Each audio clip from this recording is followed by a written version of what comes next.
Good day, I am Cardiovascular from BSN1 11K, and in this video I am going to do the assessment of the cardiovascular system, pre-introductory phase, which is the first thing to do is to review the previous medical record of the client and the doctor sheet if available.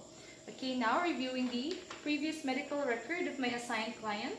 We are doing this, or I am doing this, because this is for me, in order for me to know about the medical history, so the health background of my assigned client. Okay, because actually the things that we're going to see here are about the previous health problems of our client. Okay, now that I have reviewed the medical record, the next thing to do is to determine the scope of the assessment needed and to prepare the necessary equipment. Of course, determining the scope, because that is done for me to know the extent of the physical assessment that we're going to do to this patient or to our assigned patient. Okay, and in my patient's case, I'm just going to focusing assessing for his cardiovascular system. And now that I have the scope of the assessment, of course, preparing here in the pre-introductory phase, the needed equipment, that is for me to save time and energy. Okay, I have here the stethoscope already, and the ruler, an alcohol, and a clean working gloves. Okay, now that I have prepared the needed equipment, so now I am good to go to meet my patient. Come in. Okay, good day, sir. Good day too. Sir, I am Cardiovascular, your student nurse for today. I am actually a first-year nursing student from Davao Doctors College. Okay, sir, may I see your wristband, please? Okay, thank you very much. Sir, please state your complete name. Roberto Zaragoza, Comonal. Okay, and your birthday? August 23, 1966. Okay, thank you very much, Mr. Comonal. How would you like me to address you? Just call me Bert. Okay, Bert. Are you Bisaya? Yes, Okay, Bisaya would go, so do you want me to speak in Bisaya or in a different dialect? I can speak English. So, I have your permission that I'll be continuing to speak with you in English. Yes. Okay, so Bert, today I'm going to assess your cardiovascular system, so I'm going to check the condition of your heart, okay? And for me, in order to do that, I'm going to actually ask you later to remove your shirt. Okay, but don't you worry, I'll be providing a gown for you if you want to put on a gown. Okay, because we're actually going to expose your chest area. And Bert, in this assessment, I'll be touching your chest area. Okay, and also Bert, there will be part of the assessment that I'll be asking you to lie down in bed, to sit, and to stand.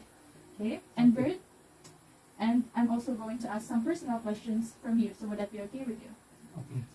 Okay, Bert, so do you have any questions, clarifications, or concerns about the procedure that I have just explained? None. Okay, none. So Bert, during the assessment later, just don't hesitate to ask, okay, if you have clarifications and concerns, okay, especially if there is a part of the assessment that is uncomfortable with you. Okay, and now is to ensure the patient's privacy, comfort, and confidentiality. Okay, Bert, just wait a second. I'll just make sure that the doors are closed. Okay, the doors are closed. Of course, this is for your privacy and for us to be free from any distractions. And I can see that the curtains are draped. Okay, I think we're good here. And Bert, regarding with the information that I'll be acquiring here, okay, don't you worry. I assure you that the confidential information that I'll be acquiring here will remain confidential between me and the attending physician that I will be referring to, okay? Okay. Okay, Bert, now I'm going to ask the personal questions that I have told you about. Okay, Bert, have you done any heart surgeries before? No. Okay. Have you been diagnosed of heart problems? No. Okay. And how about now? Are you having difficulty breathing lately? None.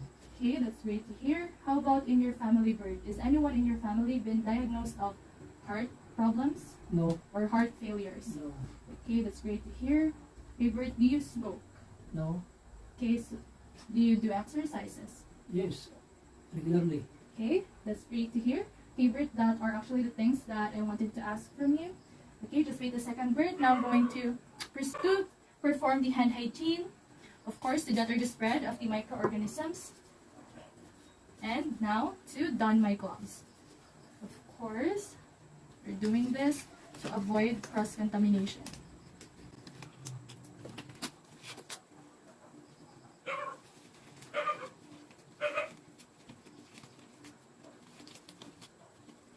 Okay.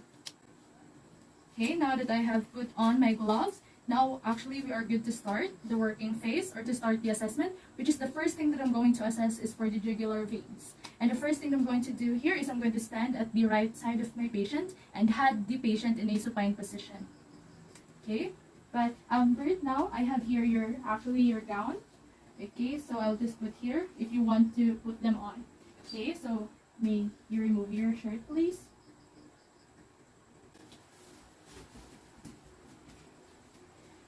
Okay, thank you very much.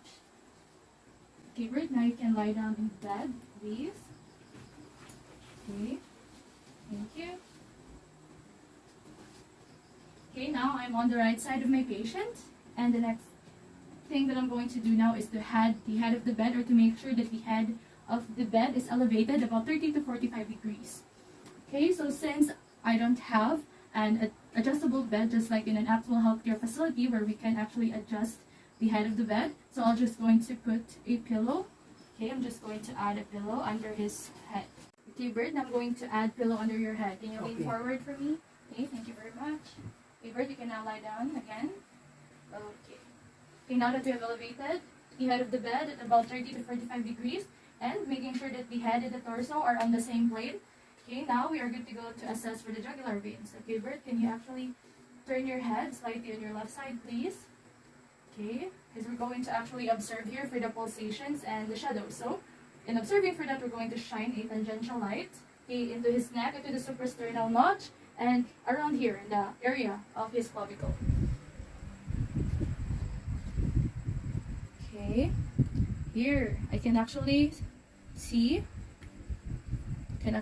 the pulse here. Okay, and the shadow, and I can see that it's in irregular rhythm, so I think we're good here. Okay, Bert, you can now properly position your head again. Okay, and if a distension is noted, then we have to assess for the jugular venous pressure, so the JVP. And to assess that, we're going to locate the highest visible point of the distension of the internal jugular vein. And of course, to observe or to locate for that, then we're going to shine a light. Okay, Bert, again, can you turn your head slightly on your left side, please? Okay, thank you very much. Okay. Observing now the highest visible point of the distension. Okay, actually, if we can't observe for the highest visible point of the distension in this position, we can actually lower the head of the bed, okay, at the angles of 30 degrees, 45 degrees, 60 degrees, and 90 degrees angle. But normally, the distension or the highest visible point of the distension can actually observe in 30 to 45 degrees, okay? So since we don't have an adjustable bed, we're just going to assume that we are lowering the head of the bed until we can observe for the distension. Okay. Okay, now lowering the head of the bed until we can observe for the highest point of the distension. Okay. Okay, Bert, you can now properly position your head again. Okay, thank you very much. Okay, now I'm going to measure the vertical distance in centimeters and measuring that here above the sternal angle. Okay, so we're going to actually use a long rectangular object, and today I'm going to use this part. As you can see, it's long and rectangular because we're going to actually place it here at the above the sternal angle. Okay, I'm going to place it horizontally, and we're going to place a ruler vertically here, just actually making a right angle. Okay, I think we're good here. That is actually assessing for the jugular veins. And now the next thing that I'm going to assess is for the carotid arteries. As we all know, the location of our carotid arteries are in this sides of our neck. So we have on the right and on the left side. Okay, and in assessing for that, we're going to make sure that the head of the bed is at 30 degrees. Okay, so positioning the head of the bed at 30 degrees now. Okay, now that we have done that, now we are good to go to assess for the carotid arteries. Okay, Bert, can you actually turn your head slightly on your left side, please? Again, we're going to feel it. So we're going to actually palpate.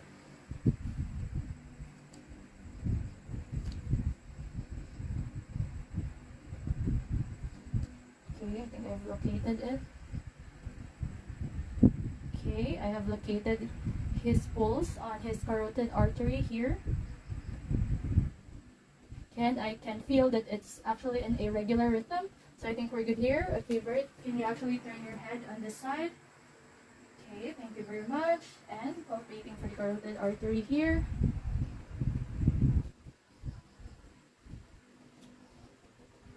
Yeah, okay, I can feel now.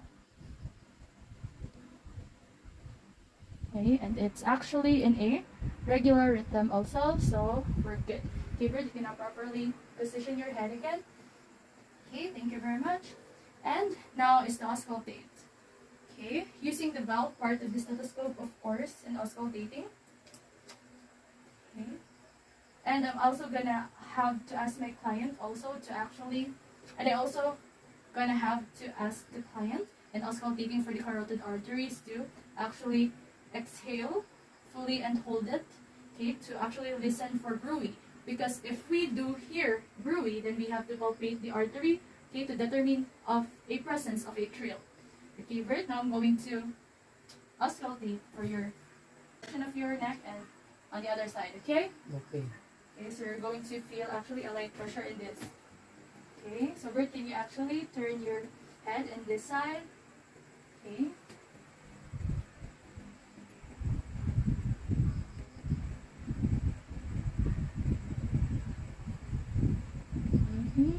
Okay, Bert, can you actually turn now on that side portion? Okay, thank you very much.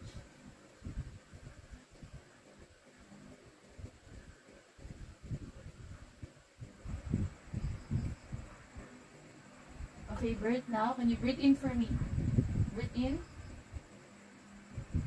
Okay, and exhale. And hold it, please. Okay, you can now breathe. Bert, can I actually turn your head on this side? Okay, breath in for me. Exhale. Hold it.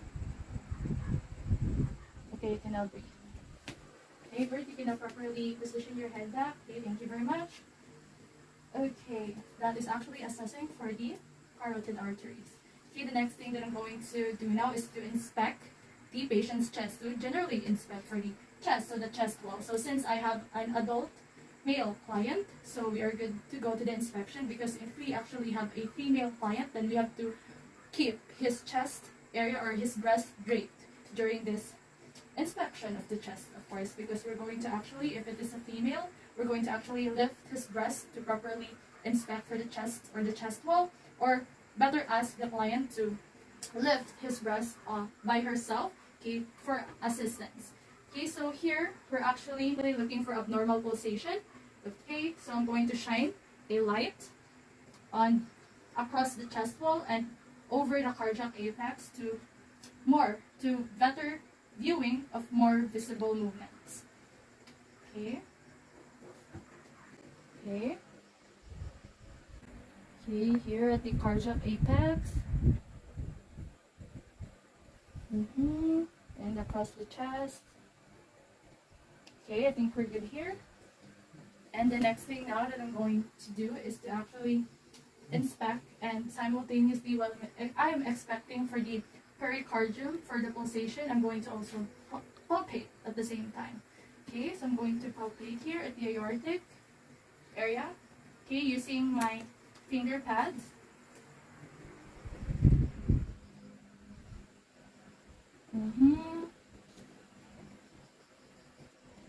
Because we can actually use our palmar surface or our finger pads. Okay, just what I'm doing, just actually placing it flatly against the chest. Okay, and here at the tricuspid area, and here at the apical area.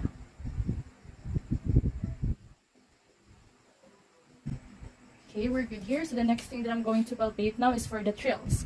Okay, so in palpating for the trills, we're going to press the ball of our hand firmly on the chest to check for buzzing or vibratory sensation caused by underlying turbulent flow. Okay, so we can actually use the ulnar surfaces of our hand here because it is said that it is where we can best detect for vibration. Okay.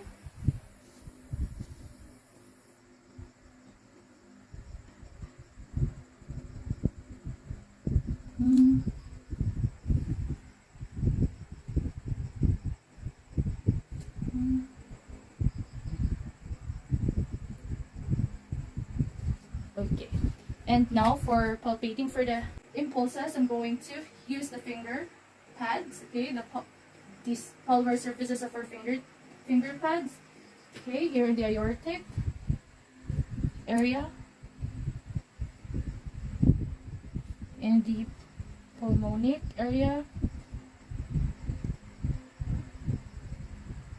in the tricuspid,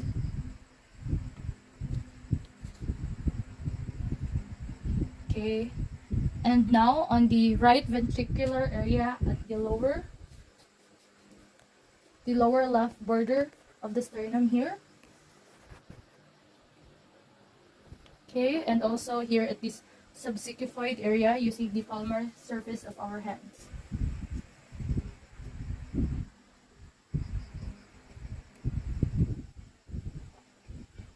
Okay. Okay, now our next thing I'm going to palpate is for the apical impulse. So here at the apical area, of course, using here the palmar surfaces of our 2 to 3 middle fingers. Okay.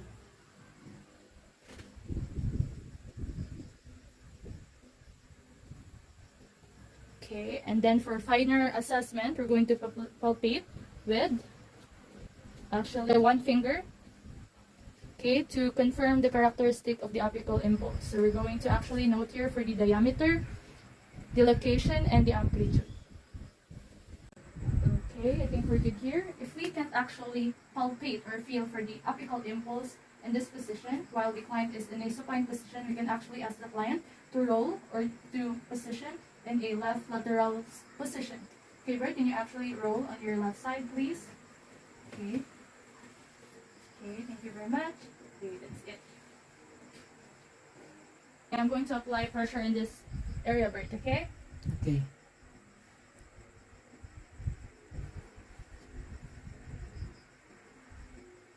Okay, and if we still can't palpate for the apical impulse, we can ask the client to fully exhale and stop breathing for a moment. Okay, Bert, can you breathe in for now for me?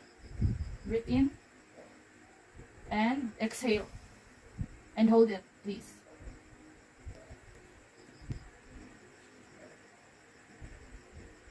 Okay, now you can breathe.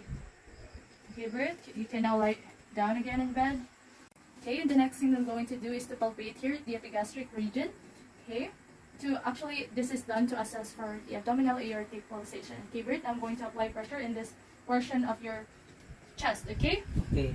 Okay, just tell me if it is painful. Yes.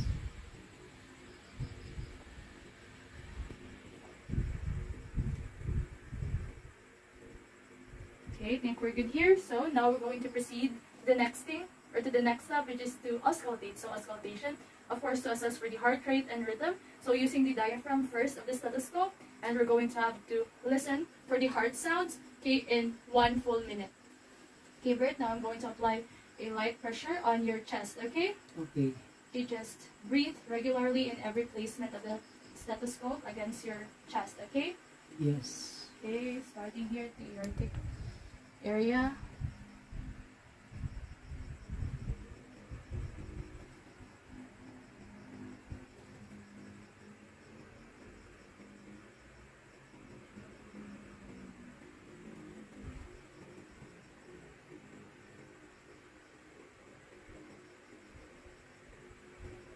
Pulmonic area.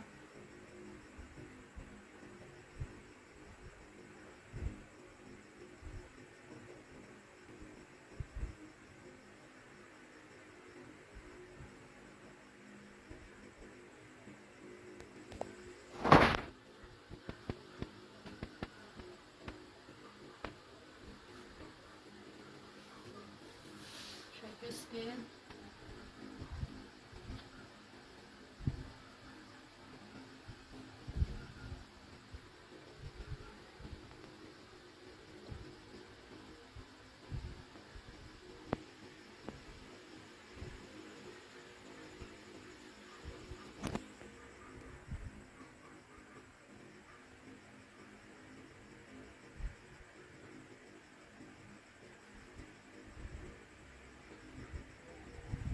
Pakita ko lang na.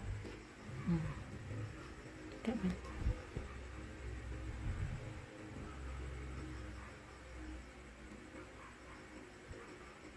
Okay, now using the bell part of the stethoscope to actually listen for any extra heart sounds or for murmurs.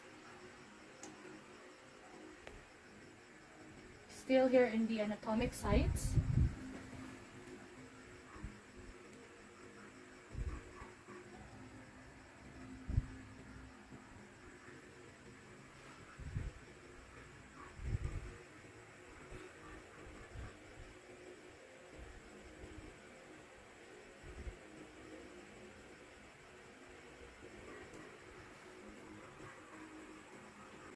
The pulmonic sac area.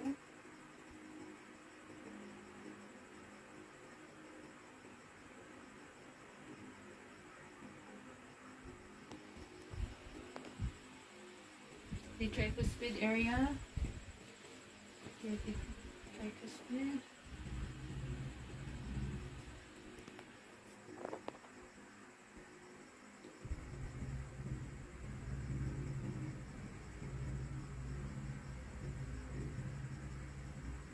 And the apical area.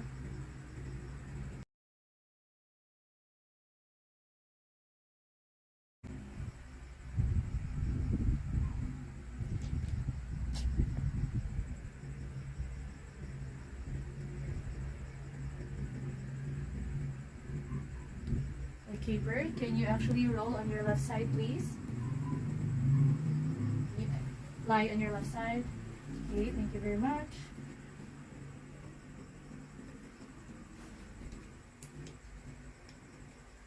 Hey, Bert, can you actually move closer to me, please? Move closer to me. Okay, lying on your left. Just breathe regularly, Bert.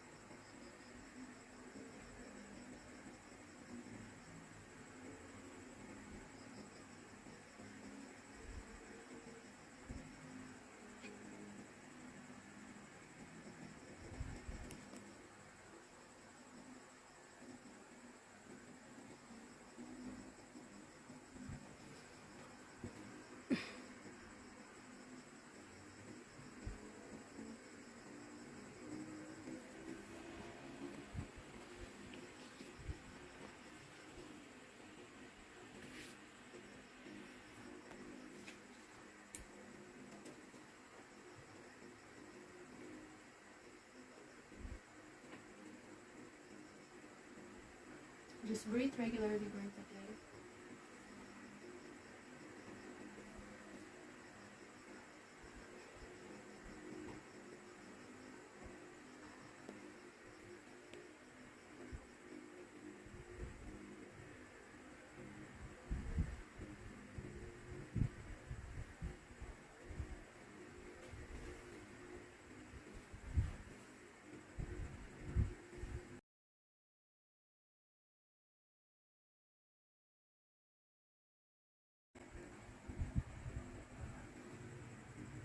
Okay, thank you very much, Bert. You can now lie down. Okay, now the next thing I'm going to do is to examine for the upper extremities of my patient, so his arms. So what I'm actually going to look here to observe is for the size of his arms, the symmetry, the skin color, and the temperature. Okay, to actually feel for the temperature, I'm going to remove my gloves for that, perform hand hygiene.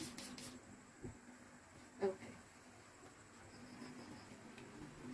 Okay, Bert, now I'm going to feel for your arms, okay? Okay. For the temperature. Okay, can you actually pull your arms closer here? Okay. Okay.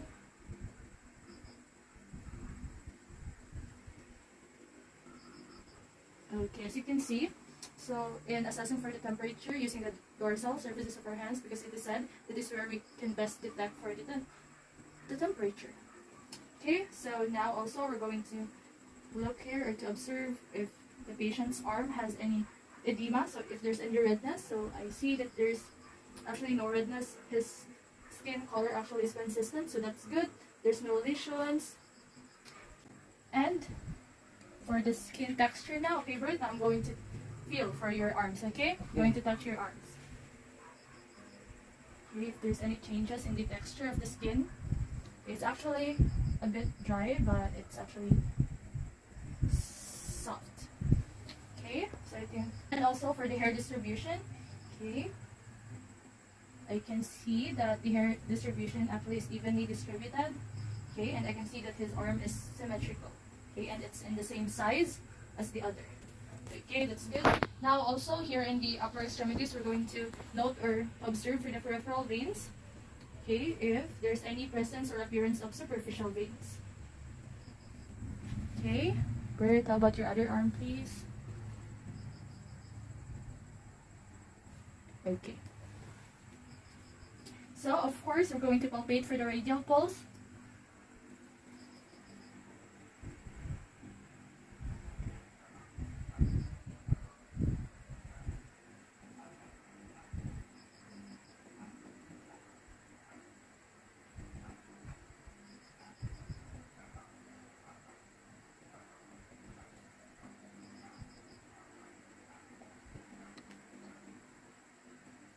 Okay, and for his brachial pulse, okay, Bert, I'm going to apply pressure here, okay? Okay.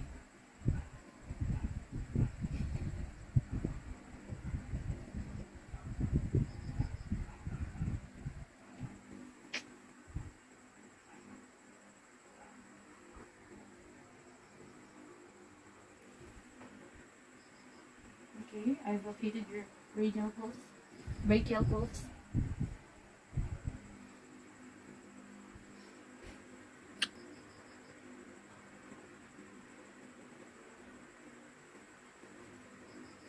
Okay.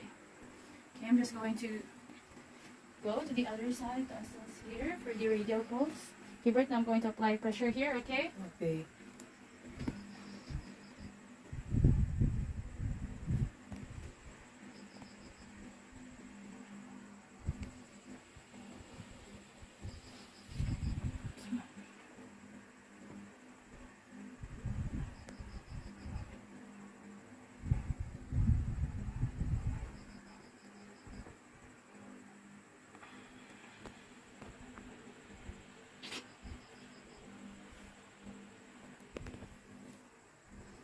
Okay, and Bert, now I'm going to apply pressure in this area, okay? Okay. Okay.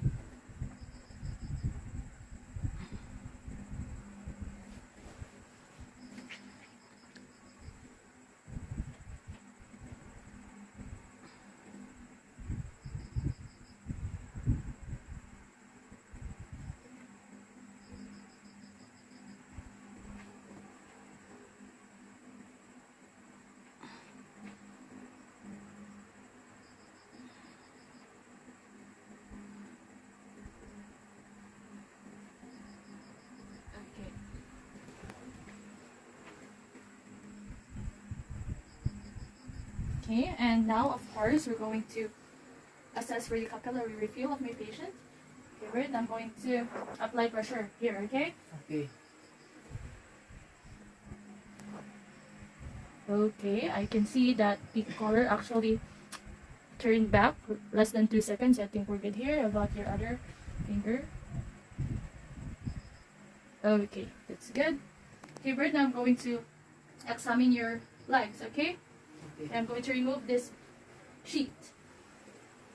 Okay, now examining the lower extremities. So what we're looking for or to observe here is for the size of his legs, the symmetry, the skin color. I can see that his skin is consistent. Okay, and now for the skin temperature. Okay, Bert, I'm going to feel your skin on your legs and foot, okay? Okay. Okay.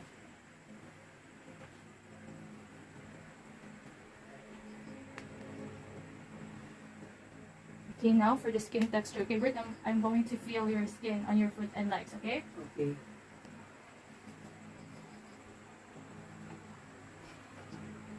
Okay. And for the hair distribution, I can see that the hair is actually evenly distributed. Okay, and for the peripheral veins, we're going to observe that if there's a presence or appearance of the superficial veins. Okay, and where did you get this scar? From my motorcycle. your motor. Okay, so it's actually healing, so that's normal. And this healed scar here, where did you get it? Vehicle accident. Okay, so this is a healing scar, so that's normal, and we have a healed scar here. So aside from those, I don't see any other lesions, so I think we're good here. And there's no edema because I don't see any redness on his legs and on his the dorsum of the foot for edema. I don't see any redness also. Okay, and now I'm going to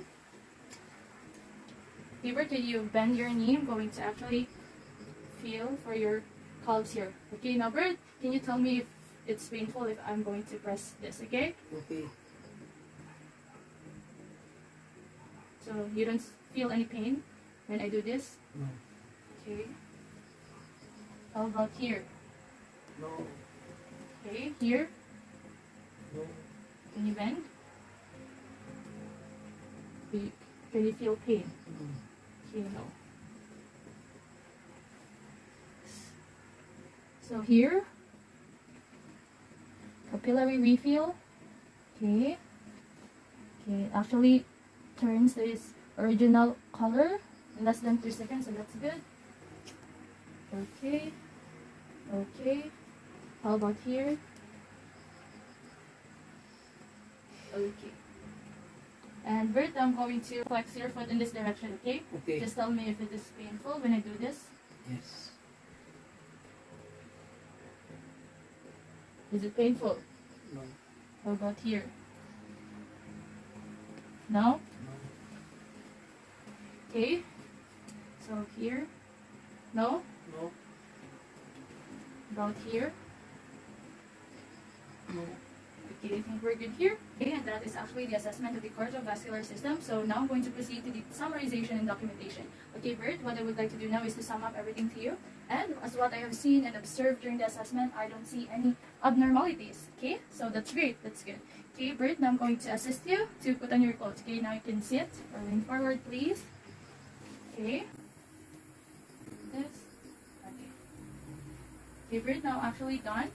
We are done with the assessment. So is there anything that you would like to ask, clarify, or concerns? None. Okay, that's good. Okay, Bert. I'm going to head out. Okay, so thank you very much for your cooperation and participation. Okay, thank you. This is to perform the hand hygiene, of course, and to perform the aftercare of the equipment.